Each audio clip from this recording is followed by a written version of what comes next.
bata pa ako, kumuha ng kasambahay yung lola ko at yung tita ko noon para sa akin at sa isa kong pinsan na papangalanan nating Maria.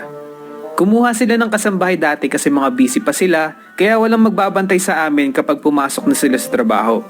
May kilala ka ba na pwede maging kasambahay dito para kay Arkin at kay Maria? Opo, Nay. Meron po akong kilala na dalawa. O sige, bigay mo na lang sa akin yung number para makontak ko. Makalipas ng ilang araw, dumating na yung kasambahay namin. At tawagin na lang natin silang B1 yung naka-assign sa akin at si B2 yung naka-assign sa pinsan ko. Hello Arkin, ako ang mag-aalaga sa'yo kapag wala sila lola mo.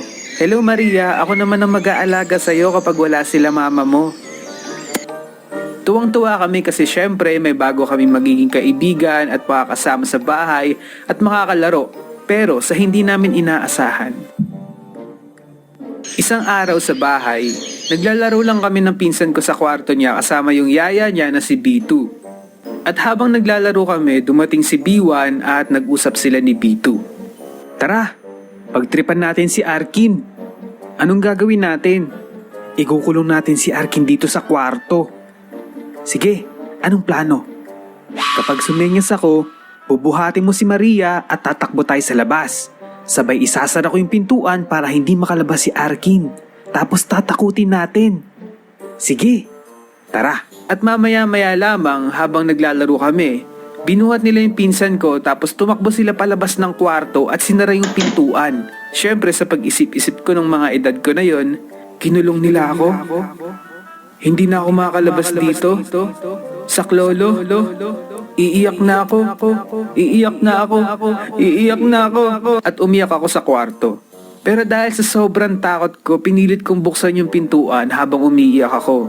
Pero hinihila ni B1 at ni B2 yung pintuan sa labas kaya hindi ko mabuksan. At ang creepy pa dito, tumatawa yung dalawa naming kasambahay na parang tuwan-tuwa pa sila dahil umiiyak ako at kinukulong nila ako sa kwarto. At naririnig ko din sa kabilang pintuan yung pinsan ko na umiiyak. Dito ka lang Arkin. Hilahin mo dali. Makakalabas si Arkin.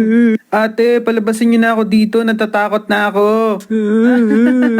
Arkin, may multo dyan. Hindi. Diyan ka lang. Kakainin ka ng bata sa aparadoro. Ayan na, malapit na sa'yo. Ate, natatakot na ako. Palabasin niyo na ako dito. Ayoko na. At makalipas ng ilang oras, narinig ko na dumating na si Lola at pinalabas na nila ako sa kwarto. At medyo umiiyak-iyak pa ako nun. Pero bumaba na ako at sinumbong ko kay Lola